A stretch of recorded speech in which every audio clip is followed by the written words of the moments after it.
ओम श्री परम सत्याय नमः। श्री कृष्ण गोविंद हरे मुरारी हे नाथ नारायण वासुदेव। आप लोग सभी लोग सूर्यदेव जिसे हम सूर्यदेव कह रहे हैं, सूर्यदेव की अनवरत ऊर्जा का स्रोत का राज जाना है।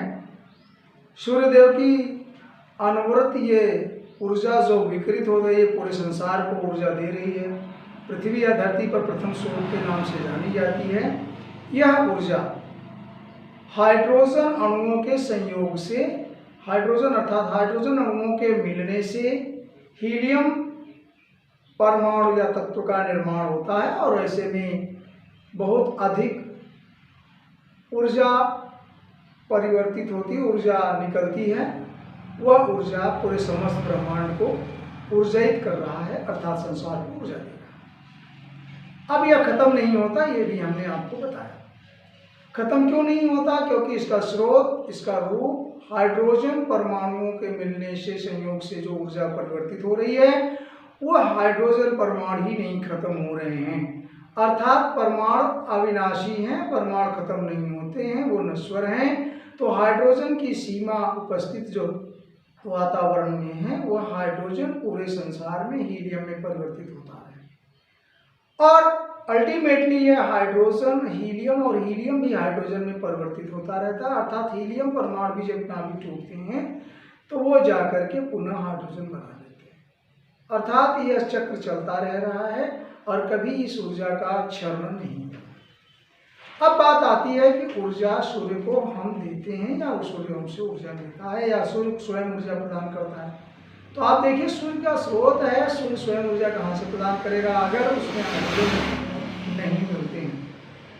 तो अगर हम सूर्य को देखें तो सूर्य की जो ऊर्जा धरती पर आती है और यह विज्ञान में ऊर्जा के स्रोत में जितनी ऊर्जा हम परमात्मा वातावरण से लेते हैं, ग्रहण करते हैं, अर्थात प्रकृति से लेते हैं, ग्रहण करते हैं, वह समस्त ऊर्जा का 90% हम पुनः वापस कर देते हैं। अगर हम विज्ञान की दृष्टि से खाद्य जाल और खाद्य श्रृंखला पर जाएं तो ऊर्जा ग्रहण करना, जो विकिरण के द्वारा समस्त धरती पर ऊर्जा प्राप्त होती है सूर्य के विकिरण से, उसके किरण से, वह समस्त ऊर्जा का 10% उपभोक्ता, प्रोड्यूसर या उत्पादक ग्रहण करता है।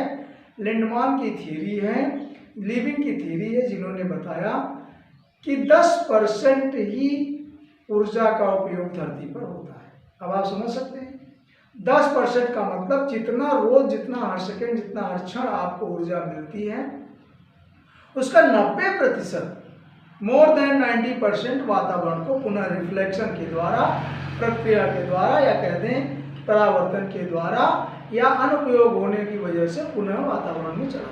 तो कितना लेते हैं उत्पादक लोग? केवल 10%। अब अगर उस उत्पादक माने प्रोड्यूसर, जो पौधे वनस्पतियां फोटोसिंथेसिस करती हैं, प्रकाश संश्लेषण करती हैं, वह उस ऊर्जा से फल, फ्रूट, भोजन, पानी आदि का निर्माण करती हैं। स्वयं तो वो ग्रहण करते हैं, बाकी वो स्टोर कर लेते हैं, जिसे आप उसका उपयोग करते हैं फल के रूप में, दाने के रूप में, या जल के रूप में, या जूस के रूप में। पौधों से हम पुनः नई ऊर्जा प्राप्त करते हैं, उनसे बना हुआ कार्बोहाइड्रेट, सुक्रोज वगैरह वगैरह हम लोग ग्रहण कर लेते हैं। हम लोग मतलब भुगता, उसमें हम भी हो सकते हैं, बकरी घास खाती है, बकरी भी हो सकती है, या प्राथमिक उपभोक्ता जो भी हैं, जो शाकाहारी जीव जंतु हैं, वो पौधों से वह अपने भोजन के हेतु कुछ न कुछ ऊर्जा वातावरण से ग्रहण करते हैं जो पौधों में है। पुनः वही फार्मूला अप्लाई होता है कि उत्पादक जो प्रोड्यूसर है, इसने प्रकाश संश्लेषण की क्रिया कर दी, इसने भोजन परमात्मा की कृपा से, प्रकृति से लेकर के प्रकाश को अपने शरीर के अंदर, मतलब पौधों ने फल बनाया, फूल बनाया, जूस बनाया आदि इत्यादि, और वह ऊर्जा कहाँ गई? जिसने उसको खाया। हम खा सकते हैं, बकरी खा सकती है, गाय खा सकती है, जो शाकाहारी जीव जंतु हैं, खरगोश, उन्होंने उस पौधे के या तो पत्ते को खाया, या तो उसके फल को खाया, उसके जूस को पिए, जैसे गन्ने आदि। अब उसमें जो संचित ऊर्जा थी आपके अंदर गई, और कितनी गई? 10%। फिर से वही रूल होगा कि 10% उस ऊर्जा स्तर से आपके द्वितीय ऊर्जा स्तर पर पहुंचा। वह ऊर्जा आपको जो 10% मिली, आपको मिली तो 100, आपने एक फ्रूट खाया, मैंगो खाया, एक पूरा खा लिया, उसका 100% ऊर्जा आपके शरीर के अंदर गई, लेकिन 90% पूरा आपके शरीर के माध्यम से या अन्य माध्यमों से पुनः वातावरण को वापस चली जाती है, केवल उसका 10% आपका शरीर उपयोग करता है। या गाय या बकरी का शरीर केवल उसका 10%, किसका, जिसका पौधे को खाया है उसका केवल 10% उसने ग्रहण किया, बाकी 90% पुनः वातावरण को चली। आप यह समझिए कि जितना एक स्तर से दूसरे स्तर में ऊर्जा जाती है उसका 90% पुनः वातावरण को वापस हो जाती है। कितना, केवल 10% वह जीव उपयोग में लाता है और उससे उनका अपनी क्रिया करता है, प्लस दूसरे की सर्विस करती है। सनातन धर्म की यह सेवा है। अर्थात अगर आप गन्ने के जूस को लिया तो उसका 10% आपके शरीर, बाकी 90% पूरा वातावरण को जाता है। और इस बड़े जंतु ने भक्षण किया या मनुष्य ने भक्षण किया, गोट मीस खाया, वह भी मांसाहारी जंतु है, या अन्य जीव जो उस प्राथमिक उपभोक्ता के बाद द्वितीय उपभोक्ता का ग्रहण किए, जैसे बकरी को किसी मनुष्य ने खा लिया या शेर चीते ने खा लिया, तो उसके अंदर उस बकरी की पूरी संचित ऊर्जा की 100% ऊर्जा की, एनर्जी की 10% ही उसके लेवल पे जाएगा, बाकी 90% वापस वातावरण में जा सकता है। अब आप समझिए किसी शेर या चीते ने किसी बकरी का भक्षण कर लिया, तो आप समझ सकते हैं पूरी बकरी की एनर्जी उसके अंदर तो गई, लेकिन 90% पूरा वातावरण को गई, केवल 10% उसके पास पहुंचा, संचित हुआ है। अर्थात अब आप गणित लगा सकते हैं मैथमेटिक रूल से कि शुरू से सूर्य की ऊर्जा का 10% आपने पाया अपनी अंतिम चरण तक, और उसका 90% वातावरण को वापस गया। कहने का मतलब पुनः जो ऊर्जा है वह स्थानांतरित और रूपांतरित होकर के कहाँ पहुँच रही है, सूर्य के पास या वातावरण में हाइड्रोजन हीलियम के रूप में पुनः सूर्य के पास या पूरे वातावरण में फैल रही है। ऊर्जा कभी नष्ट नहीं होती, कभी पैदा नहीं करी जा सकती, उसका केवल रूपांतरण संभव है, जो यह दिख रहा है आपको प्राथमिक ऊर्जा स्तरों पर।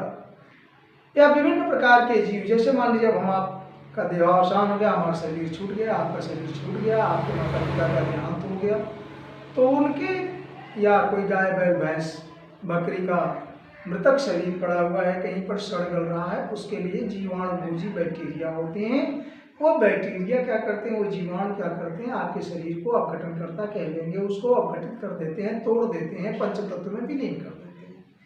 अर्थात शरीर को नष्ट करने पर फाइनल स्टेज पर वो जीवाणु आते हैं जो आपके शरीर से ऊर्जा प्राप्त है उसको ले लेते हैं, और उसका पुनः वही क्रम है, वो 10% उपयोग करते हैं, बाकी 90% वातावरण को जाती है।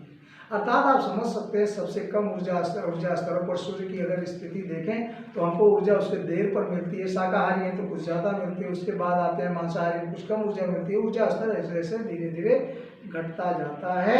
कहने का मतलब सिर्फ यह है कि जो ऊर्जा भी आपके शरीर के अंदर जा रही है उसका भी निश्चित स्थान नहीं है, क्योंकि अब आप खत्म होंगे, आपका शरीर नष्ट होगा तो वह जीवाणुओं में जाएगा, या अगर आप जला दिए जाते हैं अंतिम संस्कार में तो जलाने के बाद अग्नि के द्वारा पंचतत्व में विलीन हो जाते हैं। धुआं और आदि जो शरीर आपका जलने के बाद परम तत्व नष्ट नहीं होते, परमाणु नहीं नष्ट होते, तो कहाँ जाते हैं, ये पुनः वातावरण को चले जाते हैं। और इसीलिए हिंदू संस्कृति सनातन धर्म में कहा जाता है कि आज वो पंचतत्व में विलीन हो गए। अर्थात वो जो परमाणु आपने लिया था जिसकी वजह से आपके शरीर का संगठन था, वो कहाँ पहुँच गया, वह वातावरण में पहुँच गया। तो आपने क्या लिया संसार से और क्या दिया संसार को, अगर लेखा जोखा किया जाए तो क्या, कुछ नहीं। आपने जो तत्व लिए थे, जो पंचतत्व से आपका शरीर बना हुआ है, वह पूरा शरीर कहाँ पहुँच गया, उसी वातावरण को पहुँच गया, उसी वातावरण में अपघटित होकर छिड़ गया। कहने का मतलब आपने समस्त ऊर्जाओं का संगठन किया, पूरे संसार की वृत्ति है, कर्म करना है, जैसा आपको नेचर ने दिया है वैसा आप करेंगे, और करने के साथ साथ पुनः फाइनल स्टेज पर आप जाते जाते पुनः अपनी सारी ऊर्जाओं को कहाँ दे देते हैं, वातावरण को छोड़ देते हैं, वातावरण में चली जाती है ऊर्जा। अब आपको यह बात समझ में आ रही होगी कि हम संसार से कुछ न ले सकते हैं, न संसार में कुछ दे सकते हैं स्वतः, केवल जो संसार का संगठन है वो एक बार आप उसको संगठन को बनाने या बिगाड़ने में सहयोग करते हैं, और वह सहयोग फिर बाद में आपसे जबरन छूट जाता है। ऐसी वृत्ति है, ऐसा नेचर का लॉ है। और नेचुरल लॉ से सब बंधे हुए हैं। कोई लॉ जो बनता है वो बिगड़ता है, और जिस लॉ से आप बंधे हुए हैं उस लॉ का ड्रॉबैक्स और उसकी थियरी फॉलो करेंगे, पुनः अंततः आपको उस पर मिल जाएगा। अब आपको समझ में आ गया शायद ऊर्जा का खेल है जो संसार में सूर्य ऊर्जा देता है, पुनः सूर्य को प्राप्त हो जाती होगी। हमने ये प्रश्न उठाया था, क्या ऊर्जा को या सूर्य को हम ऊर्जा देते हैं या सूर्य से ऊर्जा हम देते हैं? तो अब शायद आपको समझ रहे हैं कि सूर्य को हम ऊर्जा देते हैं या सूर्य से प्राप्त करते हैं। तो अगर आप गोल गोल घूमना चाहें तो यह जीवन का एक चक्र है जिसमें आप बंधे जहाँ से चले हैं साइकिल की पहिया की तरह, वो घूम घूम करके उस धरती पर उस सड़क पर बार बार आपको राउंड लगाता रहेगा। यह है जीवन चक्र, और आप आते जाते रहेंगे और आपकी ऊर्जा बनती रहेगी। बनती रहने का मतलब वो संगठन आएगा और वह संगठन फिर टूटेगा। आपके अंदर एक बार संयोग में ऊर्जा रहेगी, आपका शरीर बनेगा, कैल्शियम कार्बोनेट से शरीर बनेगी, पुनः शरीर का विकिरण होगा, टूटेगा और ये फैलेगा, पुनः कहा जाएगा पंचतत्व में। अर्थात क्या दुख का कारण है आप समझ सकते हैं। कोई दुख करने की आवश्यकता नहीं है, शरीर बनेगा और शरीर बिगड़ेगा। केवल एक चीज नश्वर है जो आत्मा है, केवल परम सत्य है। जो परम चीजें हैं, जो परमाणु हैं, वो नष्ट नहीं होते, वो संसार में अनवरत चलते रहते हैं। संगठन के रूप में आप बने हैं और संगठन के रूप में जब संगठन टूटेगा तो आपका शरीर क्षीण हो जाएगा। इस तरह से यह प्रकृति का है, संसार की बात है। ईश्वरा परमा कृष्ण। अब आपने देखा कि परम कृष्ण अगर परम परमात्मा कोई है, बाकी सारी चीजें जीवात्मा, देवता भी जीव आत्मा है, वो भी अपने कर्मों के अनुसार देवलोक को गए हैं, देवस्थान पाए हैं, लेकिन केवल एक ईश्वर अगर कोई है तो परमा कृष्ण सच्चिदानंद विग्रह, जिसने केवल सत्य चित और आनंद का विग्रह किया, उसका आनंद उठाया है। संसार में कोई आदमी ऐसा नहीं है किसी के लिए सच्चिदानंद शब्द का उपयोग नहीं हुआ, ऐसा टाइटल या ऐसा एडजेक्टिव। सच्चिदानंद विग्रह सच्चिदानंद परम कृष्ण के लिए आया है और ये ब्रह्म सूत्र में लिखा गया है। और यहाँ से शुरुआत होती है ब्रह्म सूत्र की कि ईश्वरा परमा कृष्ण सच्चिदानंद विग्रह अनादिनार्थ गोविंद, और यह अनादि है, अनंत है, ऐसे गोविंद ईश्वरा परमा कृष्ण सच्चिदानंद विग्रह अनादिनार्थ गोविंद सर्व कारण कारण, और जो कारण है वह उसके कारण है, उसके कर्म हैं और वही कारण कारण करता है। इसलिए डोंट ब्लेम एनीबॉडी, किसी को दोष देने की जरूरत नहीं है, किसने क्या किया किसने ना किया।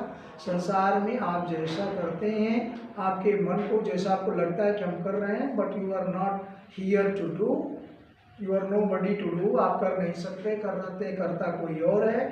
हम केवल अपने चिंतन से, अपने मन से उस कार्य का सकारात्मक या नकारात्मक उपयोग करते हैं।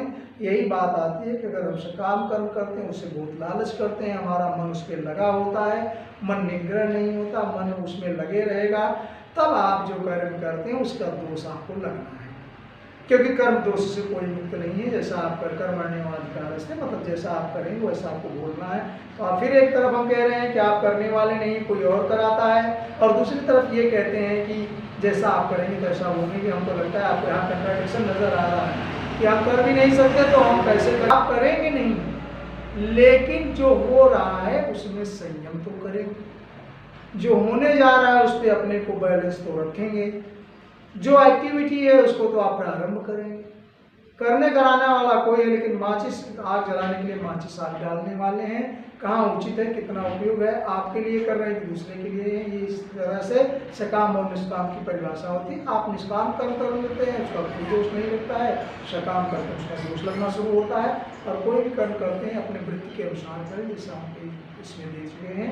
आगे भी और बातें होंगी, लेकिन आप ये जान लीजिए सूर्य की ऊर्जा आप ग्रहण करते हैं और पुनः सूर्य में विलीन हो जाता है। पंचतत्व आप इस वातावरण से, प्रकृति जो परम ने, जिसके नियंता से परम सत्य में कहा गया है कि जो परमात्मा है उसके नियंता वही है, वही परमाणु आपको देता है, वही समस्त चीज़ों का आपका संगठन बनाता है और वह पुनः उसे प्राप्त कर लेता है। तो अब आप समझ गए होंगे ईश्वर क्या करता है, ईश्वर का क्या रोल है, आपका क्या रोल है, आपका क्या संगठन है।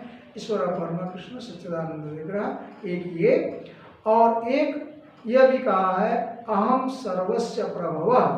भगवान श्री कृष्ण ने कहा कि सारी चीज़ें हमसे ही पैदा हुई हैं, हमने उसे बनाया है और उस पर मेरा कंट्रोल। जय श्री कृष्ण।